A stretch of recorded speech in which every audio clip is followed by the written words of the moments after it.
So welcome to the third session in our series, Losing My Religion. And last week we began exploring the question of whether or not belief in God is reasonable. And we looked at three issues last week. Number one, the question of how did the world get here? We know that the conventional wisdom for most of history was that the world has always been here. The world is eternal. And then we saw that in the 20th century, when scientists discovered that the world actually had a beginning with the Big Bang, so that basically refuted the conventional wisdom of science. And then the question is, well, how did the Big Bang get started? Meaning, who created the original material that was involved in the Big Bang? We know that things do not create themselves. And what ultimately sparked the Big Bang? So that's what we call the cosmological argument for God's existence. Again, just reflecting on the question of how did everything get here. Number two, we looked at the question of design, what's often called a teleological argument for God's existence. We noted that the world exhibits incredibly complex and intricate design. And we know intuitively that when we see design, we intuitively understand there's a designer.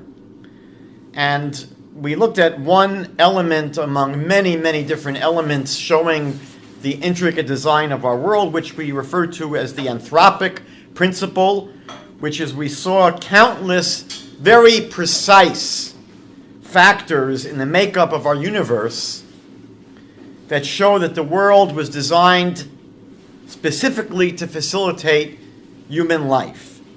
And that if any one of these factors was off by even a little bit, we would not have life on our planet.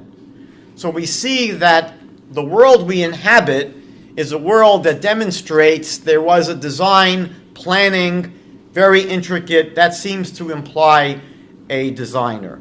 Number three, we looked at the idea that Judaism has always placed its emphasis not on these first two arguments, but Judaism has always placed the emphasis on God's demonstrating his reality through the seminal events of the Exodus from Egypt, which includes the dramatic 10 plagues in Egypt, the dramatic splitting of the Red Sea, where the Jewish people were able to cross safely and their pursuers were drowned, and finally the amazing revelation of God at Mount Sinai, where 3 million people actually heard God speak to Moses. And we learned the Kuzari principle that either these stories are true as recorded in the Torah, or they're not true. They're basically stories that were fabricated and made up, and someone tried to pass them off later on as being true stories. But we saw that this could never have been possible. It would have been impossible for anyone to pass off a fabricated story as true, since the stories as recorded say that these stories happened not to other people, they happened to your ancestors, to your people. And therefore, anyone that's going to hear this story out of the blue is going to object and say, wait a second, if these incredible stories actually happened, why am I only hearing about it now for the first time? So that's what we covered last week. I just wanted to briefly take a little bit of a sidebar and just mention the question of whether or not there's any evidence of the Exodus story that is outside of the Bible. And what's interesting is that ongoing archaeological research has been confirming vast portions of the biblical text. So when it comes to the Exodus, I just want to share three things. And again, there's much more, but we don't have time to cover this in great detail. In the early 19th century, in Egypt, there was something called the Ipuwer Papyrus, which was discovered, and it was compiled in the time, around the time of the Exodus from Egypt. It was compiled by an Egyptian priest. And it's a quite extensive document. If it was unfolded, it would become basically a 17-page book. And in this papyrus, Ipawar, the priest, describes violent upheavals in Egypt and the escape of slaves, taking the wealth of Egypt with them, and death throughout the land. And he goes into great detail about the plagues. He mentions, for example, there's blood everywhere. The river is blood. That is now our water. He mentions the cattle disease. He mentions darkness. He mentions destruction of all the agriculture by hail. He mentions mass death, which we saw with the 10th plague.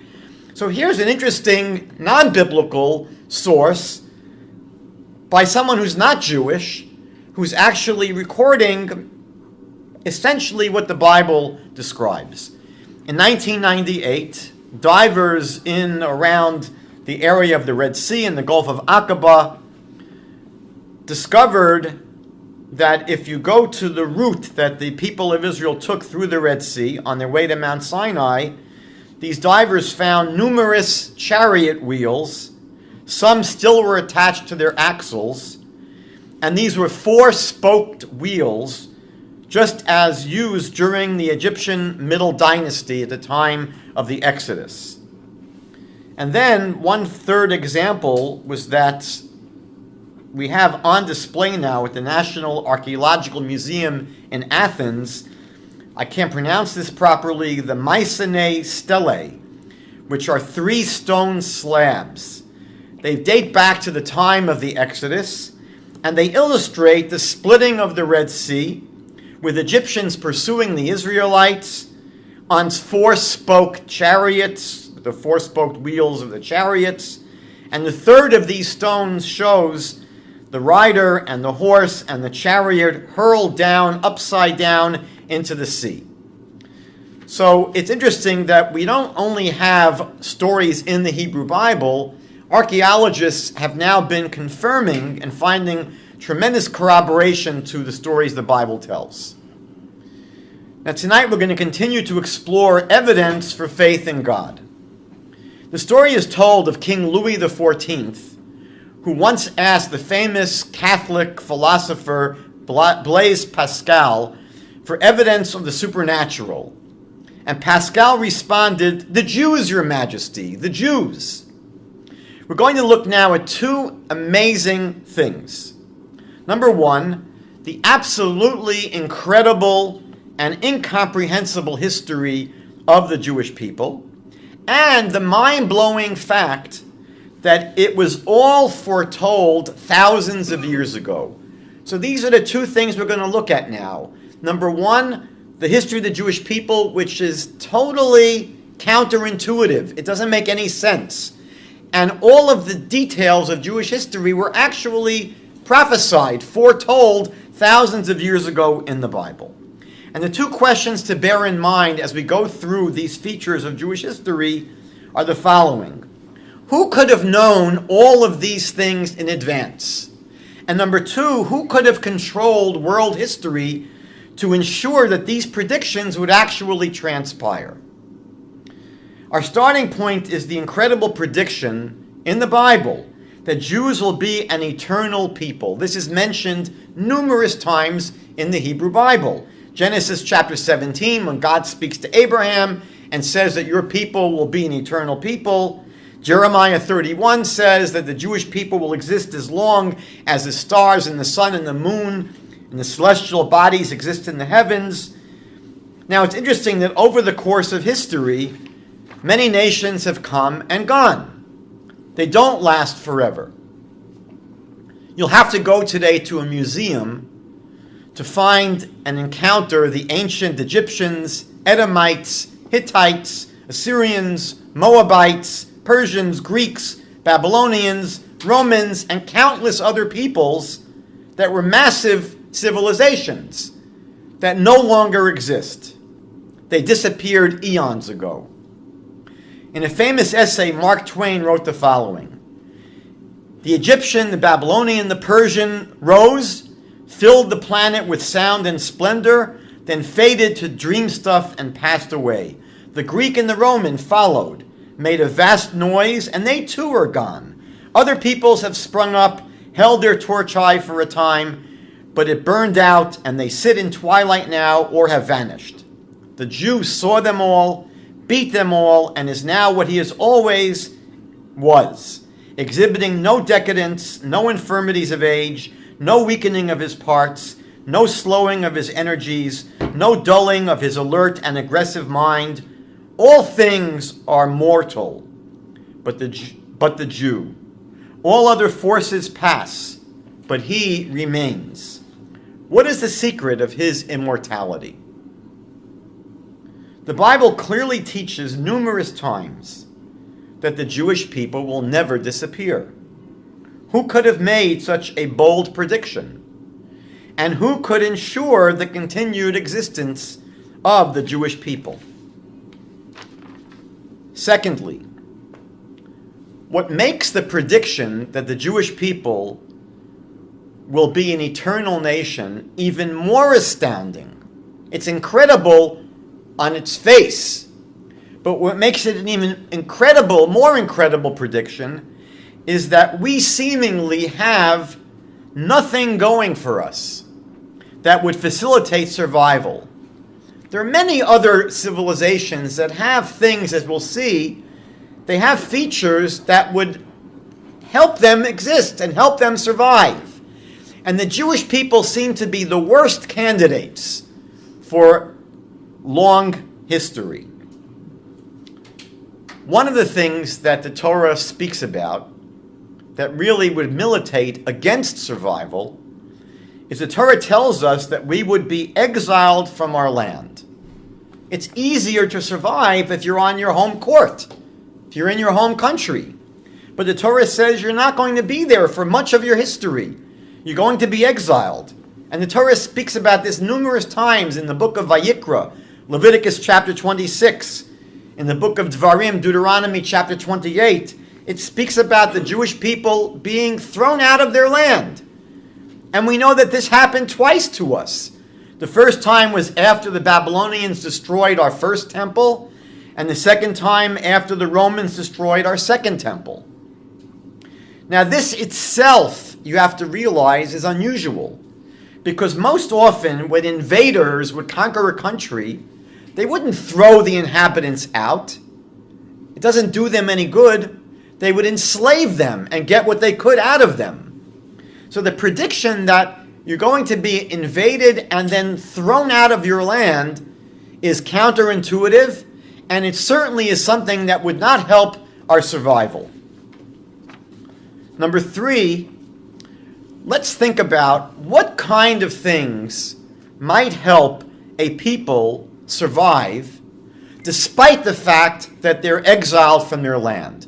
Meaning there are certain things that you could imagine would help a people survive despite their exile and being scattered throughout the world.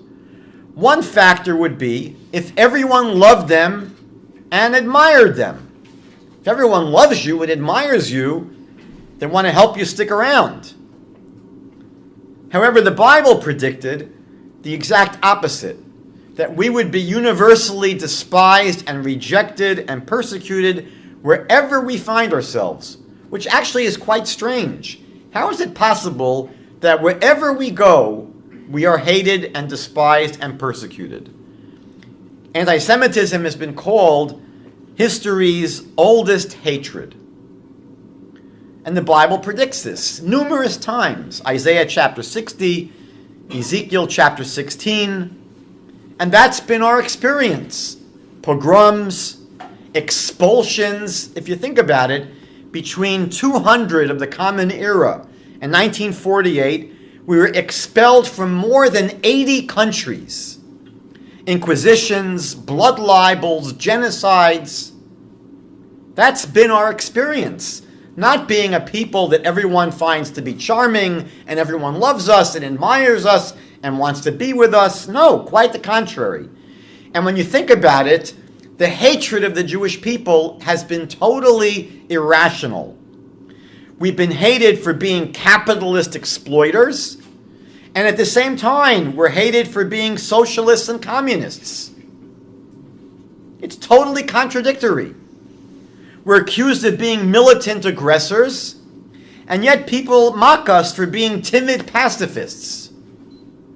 We're hated for being an elite chosen people, but people mock us as being inferior human beings.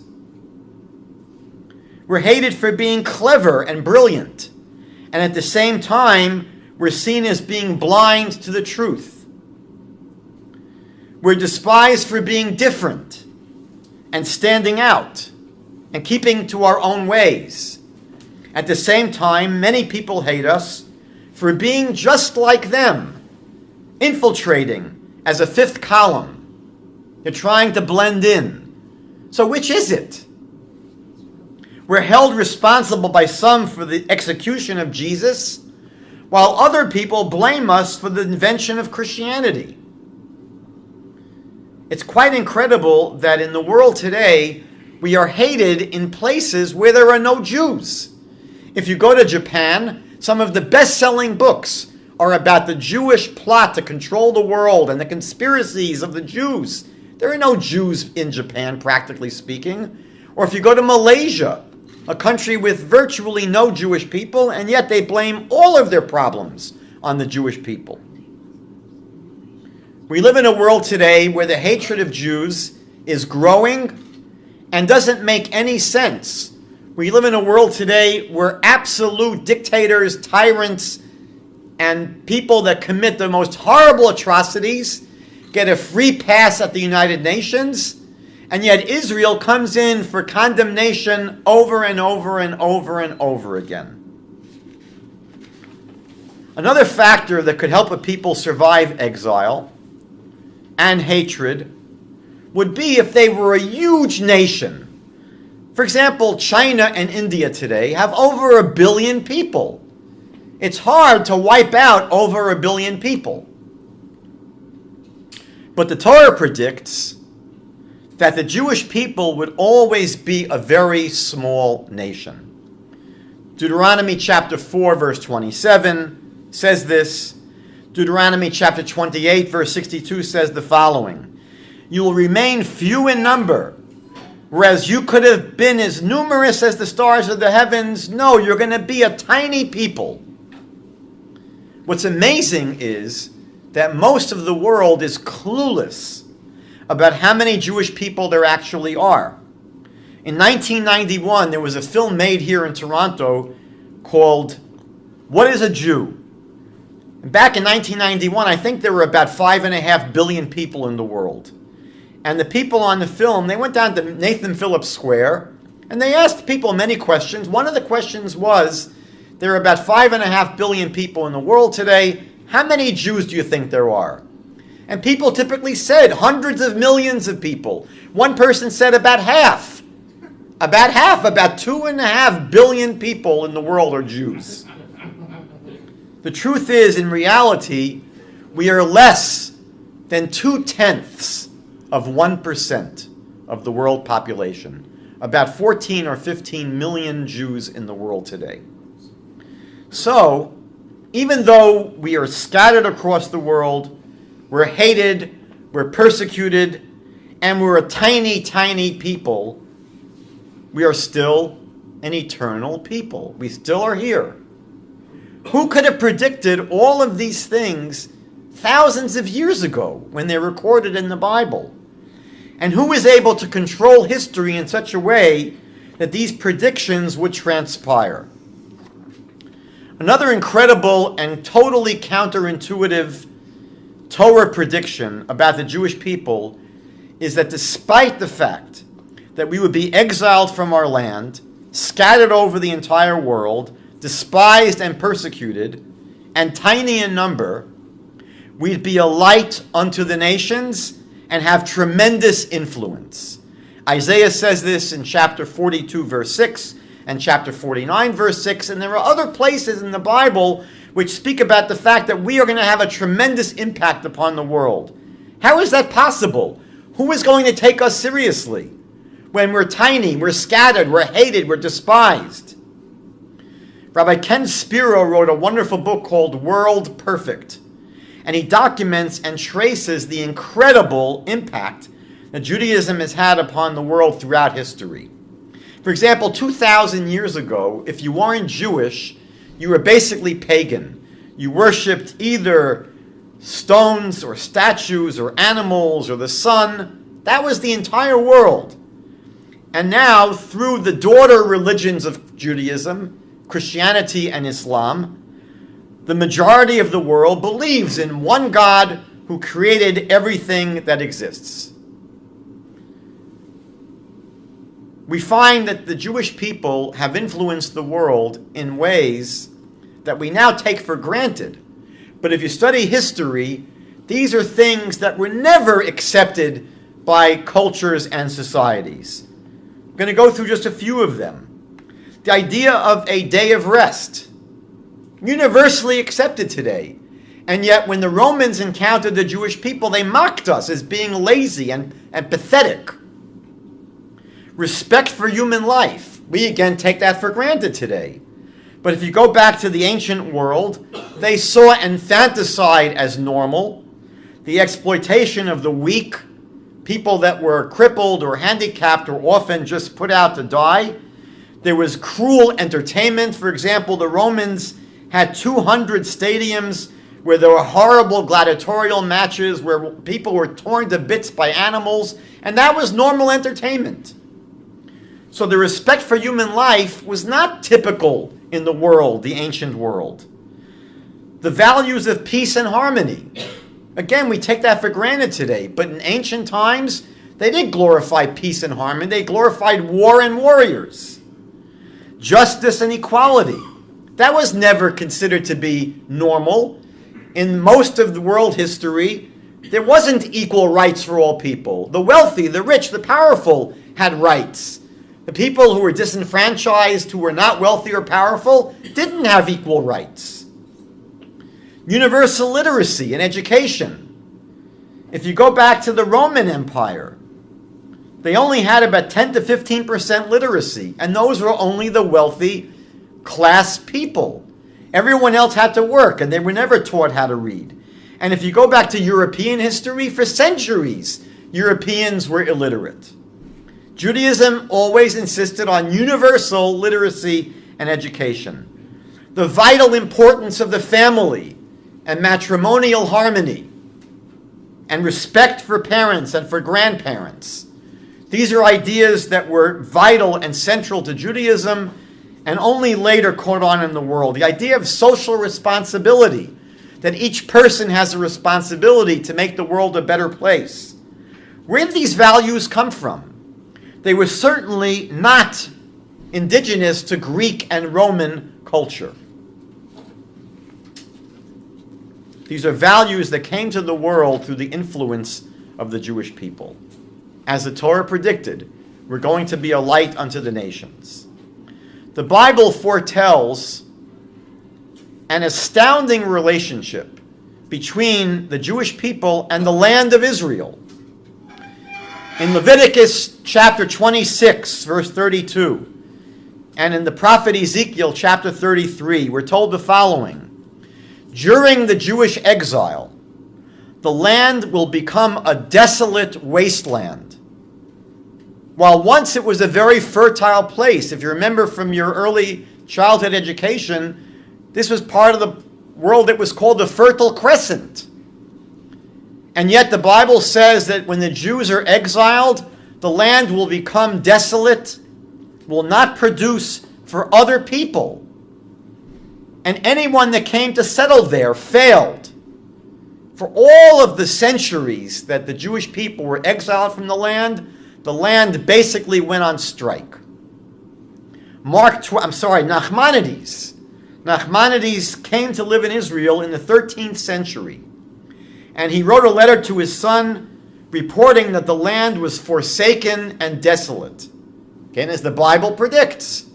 And then when Mark Twain visited Israel in 1867, he did an extensive tour of Israel. And he wrote about how incredibly desolate the land was. He writes, as we went further towards Jerusalem, the land became more rocky and bare, repulsive and dreary.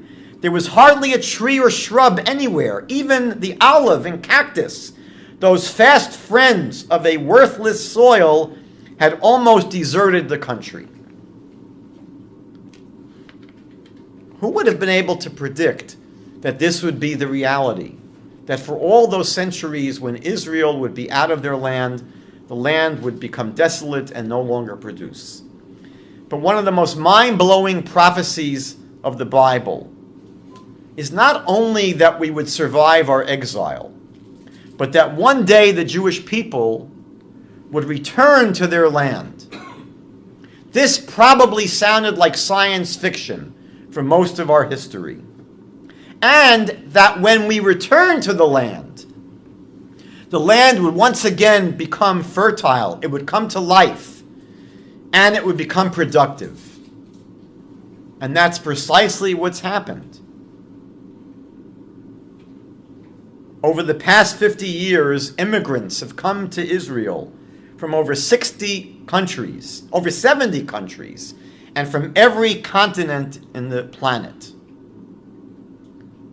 Who could have predicted 3,000 years ago and controlled history so that it would all transpire as prescribed and prophesied?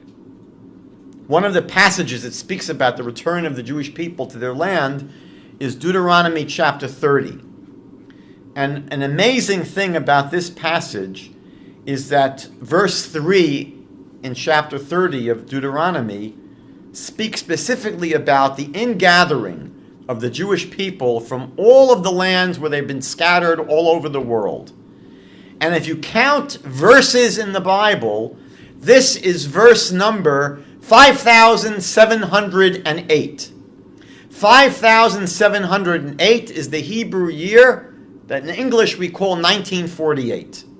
So the verse in the Bible that is corresponding to the year 1948 is a verse that speaks about the Jewish people returning to their land from their places across the world where they've been scattered.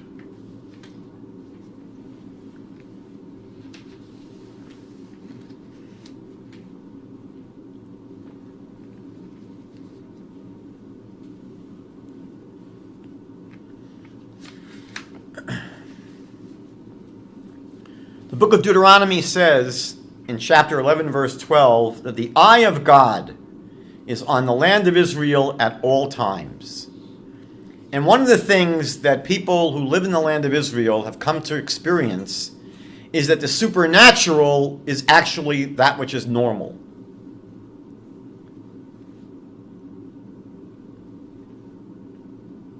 There were numerous, incredible miracles leading up to the UN vote in 1947 to partition Palestine, allowing for a Jewish state.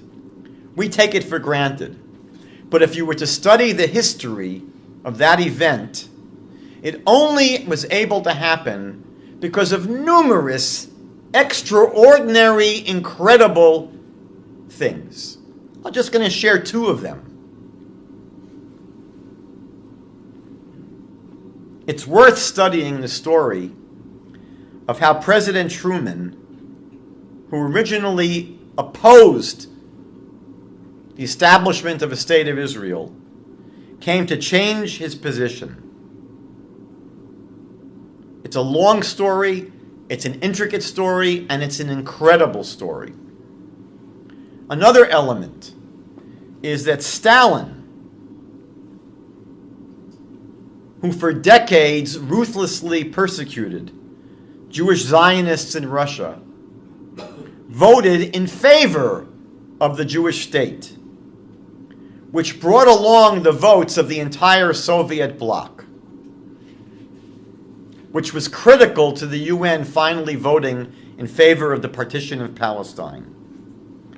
And one of the results of this change, totally aberrant decision on the part of Stalin, was that the UN, which had the backing of the United States, had imposed an arms embargo on the Middle East for decades. And the Jewish people literally had no weapons to defend themselves. But because of the sudden about-face, irrational about-face of Stalin, he facilitated the sale of Czechoslovakian arms to the State of Israel that arrived just in time, literally, almost within hours, to allow the Israeli forces to defend themselves. We know that on the day that Israel declared their independence, in the May of 1948, 5 Arab nations attacked. There were only 600,000 people living in the land of Israel. And we know that since 1917, the British prohibited them from acquiring arms or from training an army. And most of the people that were fighting were people who just survived the Holocaust. They had no real army. They didn't really have much munitions or arms. And yet they were able not only to survive the attack of these 5 nations, but they were able to defeat them. This is nothing short of miraculous. We know that in 1967, a coalition of Jordan, Syria, Lebanon, and Egypt, with over $3 billion in military aid they received from the USSR, decided to annihilate Israel. These 4 armies were backed by armies of Algeria, Kuwait, Iraq, and Sudan. How could this possibly be a moment when you would expect this tiny country to survive? They're being attacked by an overwhelming force. And yet in a mere 6 days, Israel vanquished their attackers. It's incredible. A 6-day war against an army hundreds of times larger?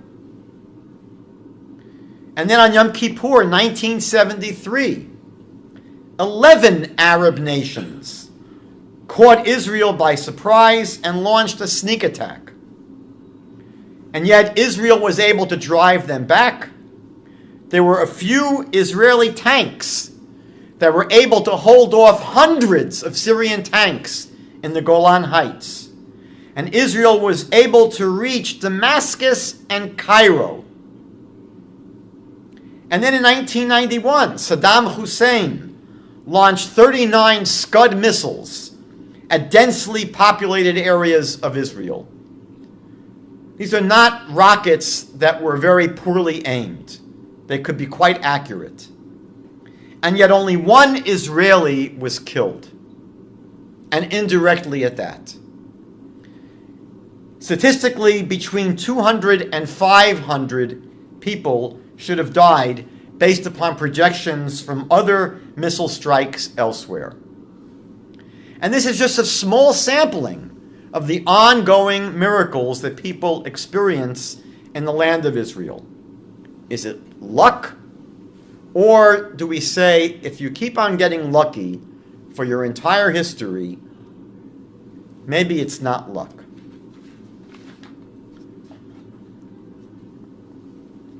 And I'm going to conclude tonight with a few other types of argumentation, possible reasons for entertaining the idea that there is an ultimate being that we call God. One is what we refer to as the moral argument. We know that virtually all people in the world believe that certain actions are absolutely and universally wrong. Things such as murder, robbery, and rape. There is universal assent to the fact that these are evil behaviors. But the question is, what makes these actions absolutely wrong? Who makes this determination? What's the source? Where does this universal consensus come from? What's the origin of it? And there are a few possibilities. One is that society basically determines what's right and wrong. Societies have rules, they have governments, they have laws, And so right and wrong are basically the consensus of what the society determines. But this is obviously problematic, because if a government decided to change one of the moral laws that we normally take as absolute, such as allowing for the murder of certain people, would that mean it now becomes okay? Meaning, if our principle is society determines right and wrong, so what if a society makes a decision to permit horrible behavior? Does that make it right?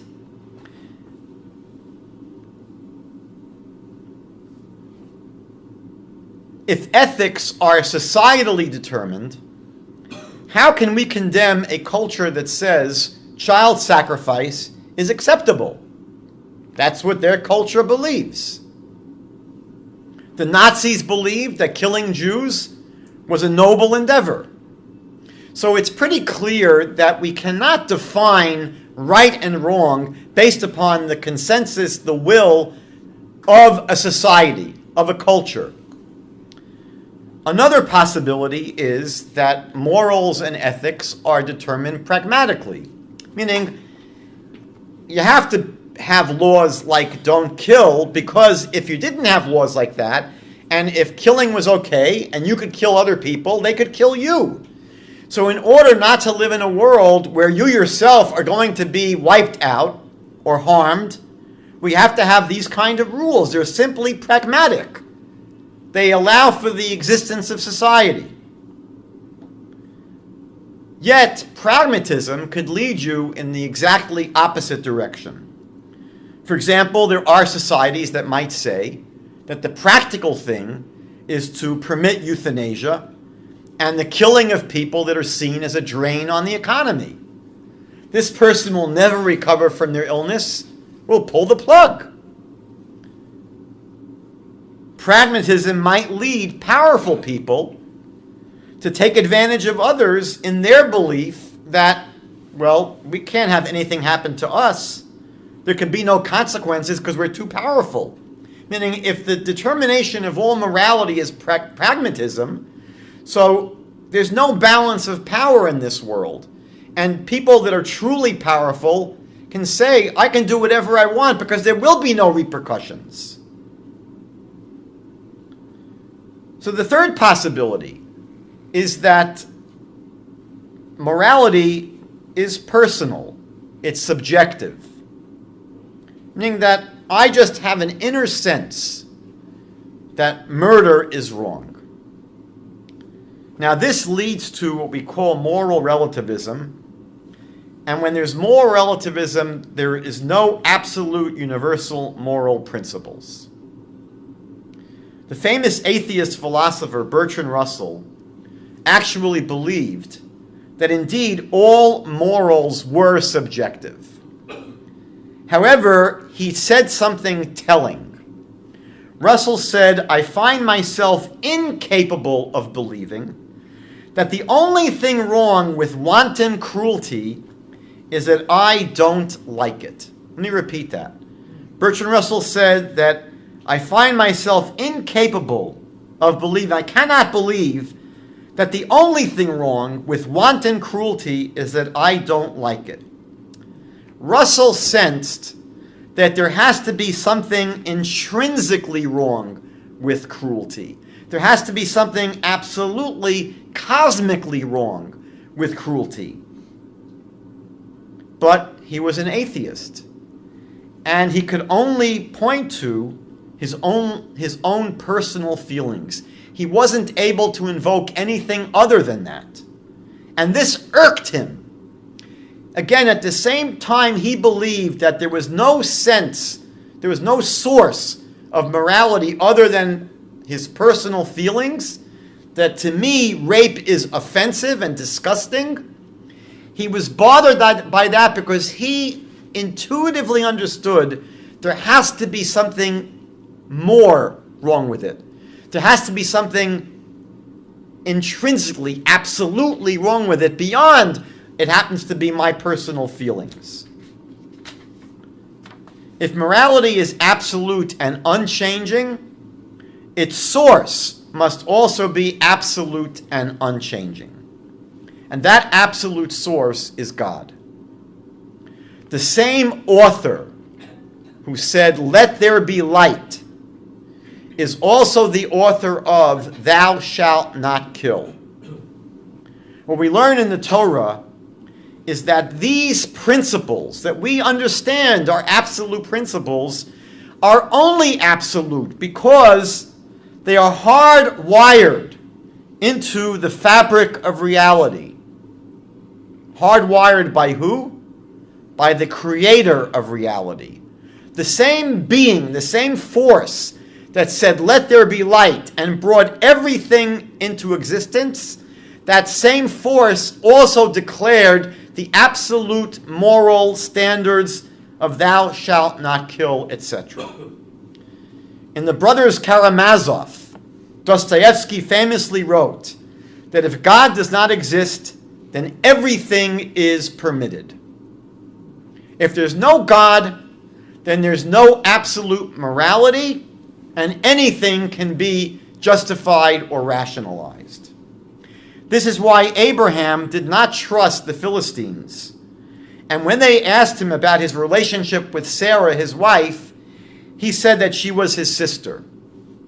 And when the Philistines, the king of the Philistines, came to protest this deception, said, "Why didn't you trust us? Why did you lie to us? Why did you deceive us?" Abraham said in Genesis chapter 20, verse 11, "Since there is no fear of God in this place, you would slay me on account of my wife. Because you don't have a concept of an absolute God who has absolute morals, there was nothing stopping you from killing me in order to take my wife if you really wanted my wife." By the way, this argument is not to say that all believers in God are moral and that atheists cannot be moral. That's not what this is saying.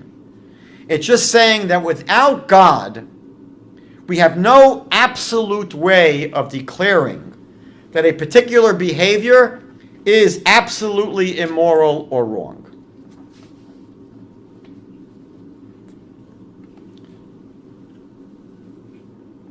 There are numerous other evidences and arguments for the existence of God, and I'm just going to share one final idea. Again, don't think that this exhausts all of the evidence. But one of the most interesting and controversial arguments is called the ontological argument. It was actually formulated by Saint Anselm from Canterbury. And essentially, it's a very philosophically dense and complicated argument, but if I can reduce it to its basic principles, the argument basically says that we are only able to conceive of something that corresponds to reality. Meaning that if I have a dream, and I dream that I met someone that had 3 heads and 20 horns coming out of their head, and they had 5 ears, that is only possible because I know about heads that exist and ears and horns, meaning I cannot think in my mind of something that doesn't exist. And therefore, the argument says if you can think of something, ultimately it has to be able to exist. And since we have a concept of God, since we have a concept of an infinite being that created the entire world, such a being actually has to exist. And that's why what's interesting is that there is a universal quest for God throughout history. That throughout history, all human beings have sought God, have tried to connect with God. Human beings seem to be hardwired for meaning, for transcendence, for spirituality. It seems that we do have a soul. That the world we live in is not just materialistic. It's not a world where what you see is what you get and nothing else exists. that there's only physical reality. There's an interesting book by Rabbi Eli Kaplan Spitz called Does the Soul Survive? And Rabbi Spitz was a bit skeptical. He didn't really believe in things like life after death or the fact that the soul continues to exist after we die. And he went through a very long period of study and research. And in his book, he concludes that yes, indeed, the soul is real, and that the soul survives after death, and that there's actually life after death, and he presents very compelling arguments for this idea. We know that existence is not just physical. We know that miracles point to a reality beyond the physical world that we experience. There is a spiritual realm to the world. We know that people who believe in God have experiences with the God that they worship, that the God that they seek to encounter. We know that believers in God have prayers that are answered by the God they're praying to. And we know that people who open themselves up to God report that they experience on a very deep level of their being the reality of God. The relationship they have is real. And so what I shared over the last 2 weeks is just a little introduction to the question of whether or not faith in God is reasonable. And next week, God willing, we're going to address the questions that challenge faith in God. There are many such challenges, and we will hope to cover some of the most significant ones next week.